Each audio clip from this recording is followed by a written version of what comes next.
जब हम जंग की बात करते हैं तो हमारे दिमाग में सबसे पहले क्या आता है?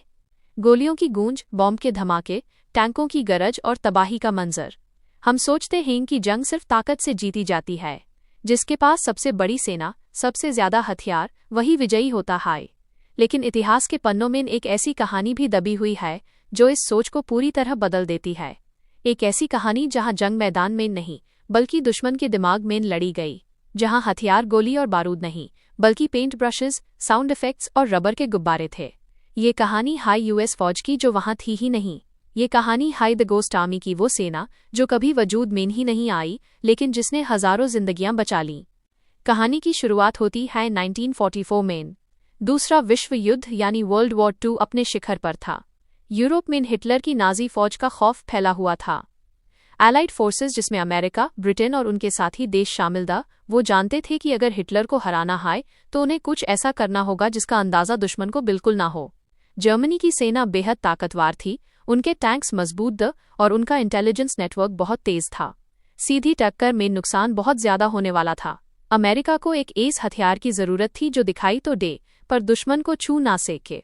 और यहीं जन्म हुआ यूनाइटेड स्टेट्स आर्मी की 23rd हेडक्वार्टर्स स्पेशल ट्रूप्स का। सुनने में ये नाम किसी भी आम मिलिट्री यूनिट जैसा लगता है, लेकिन इस यूनिट में भर्ती होने वाले लोग आम सिपाही नहीं थे।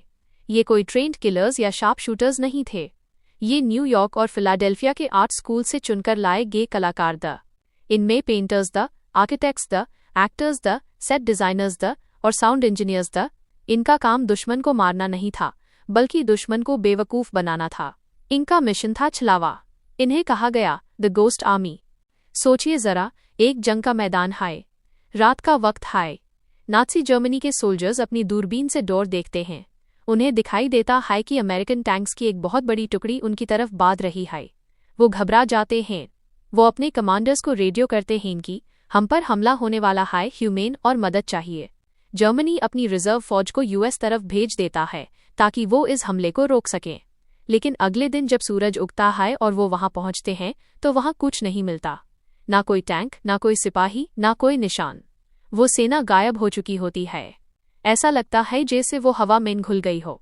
असल में वहां कभी कोई सेना थी ही नहीं, वो सब एक नाटक था। इस गोस्ट आर्मी के पास 3 तरह के मेन हथियार थे। पहला था विजुअल डिसेप्शन यानी आंखों का धोखा।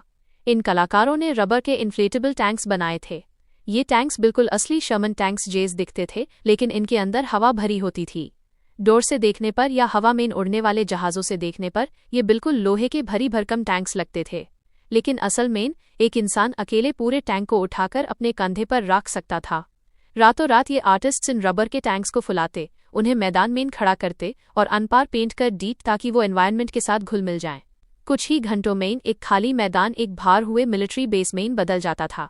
इनका दूसरा हथियार था आवाज़। इस यूनिट में टैलेंटेड साउंड इंजीनियर्स थे जिन्होंने बेबेड स्पीकर्स ट्रक्स पर माउंट किए हुए थे। ये स्पीकर्स आज जमाने के हिसाब से बहुत पावरफुल थे। इन्होंने पहले से रिकॉर्ड की हुई असली टैंक्स और ट्रक्स की आवाज़ें जमा कर रखी थीं। जब ये स्पीकर्स 15 माइल दूर तक अपनी आवाज़ फेंकते थे तो दुश्मन को लगता था कि हज़ारों की तादाद में फौज उनकी तरफ भाग रही है। वो साउंड्स को मिक्स करते थे, कभी टैंक स्टार्ट होने की आवाज़, कभी ब्रिज बनाने की आवाज़, कभी सिपाहियों के चिल्लाने की आवाज़। अंधेरे में जब दुश्मन ये सुनता तो उन्हें लगता कि उनके सामने एक मैसिव आर्मी खड़ी है। और तीसरा हथियार था रेडियो स्पूफ्स। इस यूनिट के एक्टर्स रेडियो पर नकली मैसेजेस भेजते थे। वो जानते थे कि जर्मन्स उनकी बातें सुन रहे हैं, इसलिए वो जानबूझकर ऐसी बातें करते थे जिससे दुश्मन को गलत लोकेशन का पता चले। वो कोड वर्ड्स यूज करते, जनरल्स की मिमिक्री करते और एक पूरा फेक नेटवर्क बना देते। इसके अलावा ये आर्टिस्ट्स एटमॉस्फेयर क्रिएट करते थे। वो लोकल कैफेज में जाते, वहां बैठकर ऐसी बातें करते जो स्पाइस सन लेन अपने यूनिफॉर्म्स पर दूसरी यूनिट्स के बैजेस लगाते ताकि दुश्मन कंफ्यूज हो जाए कि असल में कौन सी रेजिमेंट यहाँ मौजूद है। लेकिन ये सब सुनने में जितना मजेदार लगता है, ये उतना ही खतरनाक भी था, क्योंकि ये आर्टिस्ट्स बिना किसी प्रोटेक्शन के फ्रंट लाइन पर होते थे। अगर दुश्मन को पता चल जाता कि ये टैंक्स नकली हैं तो वो सीधा हमला कर देते। और इन आर्टिस्ट्स के पास जवाब देने के लिए सिर्फ रबर के गुब्बारे और स्पीकर्स दी। एक मामूली गोली भी इनके टैंक्स की हवा निकल सकती थी और इनका राज खोल सकती थी। ये लोग मौत के मुंह में खड़े होकर एक्टिंग कर रहे थे। हर पाल ये डर रहता था कि कहीं उनका जूत पकड़ा न जाए। इस यूनिट का सबसे बड़ा और सबसे इम्पॉर्टेंट मिशन था ऑपरेशन वियर्सन। ये 1945 की बात है, जब अलाइड फोर्सेस को राइन नदी को पार करके जर्मनी के अंदर घुसना था। ये एक बहुत हाई रिस्की ऑपरेशन था। अगर जर्मन्स को पता चल जाता कि असल हमला कहाँ से होने वाला है, तो वो वहाँ अपनी पूरी ताकत लगा डीट और हजारों अमेरिकन सोल्जर्स मारे जाते। यहाँ गोस्ट आर्मी को अपना सबसे बड़ा नाटक करना था। उन्होंने राइन नदी के एक हिस्से पर अपना डेरा जमाया। वहाँ उन्होंने हजारों नकली टैंक्स खड़े कर दिए और दिन रात स्पीकर्स पर शोर मचाया। उन्होंने ऐसा माहौल बनाया कि जर्मन्स को यकीन हो गया कि मेन हमला यहीं से होगा। जर्मनी ने अपनी सारी हैवी मशीनरी और टैंक्स उस तरफ मोड़ दिए। दुश्मन पूरी तरह से गोस्ट आर्मी के जाल में फंस चुका था। जब जर्मनी की नज़र इस नकली सेना पर थी, तभी थोड़ी दूर नदी के दूसरे हिस्से पर असली अमेरिकन 9th आर्मी ने चुपचाप नदी पार कर ली, बिना किसी बड़ी रुकावट के। जब तक जर्मन्स को एहसास हुआ कि वो गुब्बारों से लड़ रहे हैं, तब तक बहुत देर हो चुकी थी। एलाइड फोर्सेस जर्मनी में घुस चुकी थी। इस एक मिशन ने और घोस्ट आर्मी की इस चालाकी ने अनगिनत अमेरिकन सोल्जर्स की जान बचाई। ये जंग का एक टर्निंग पॉइंट था, जिसे किसी बंदूक ने नहीं बल्कि कलाकारों ने जीता था। जब जंग खत्म हुई तो इन सोल्जर्स को घर वापस भेज दिया गया। लेकिन कहानी यहीं खत्म नहीं हुई, क्योंकि ये मिशन टॉप सीक्रेट था।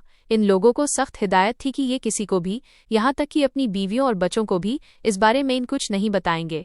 सोचिए, आपने जंग में इतना बड़ा काम किया हो, आपने हजारों जानें बचाई हों, लेकिन आप किसी को बता नहीं सकते।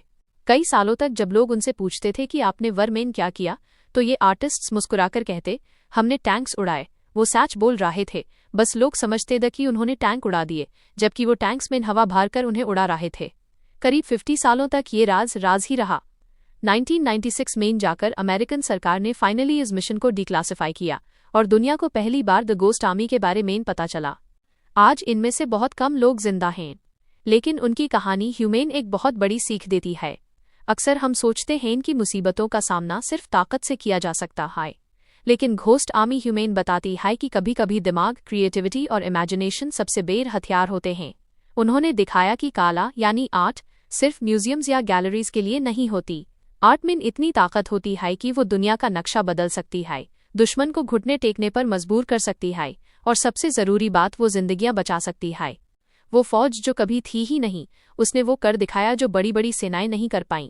वो इतिहास के अंधेर में चुपचाप अपना काम कर गए, बिना किसी मेडल या तारीफ की उम्मीद किए।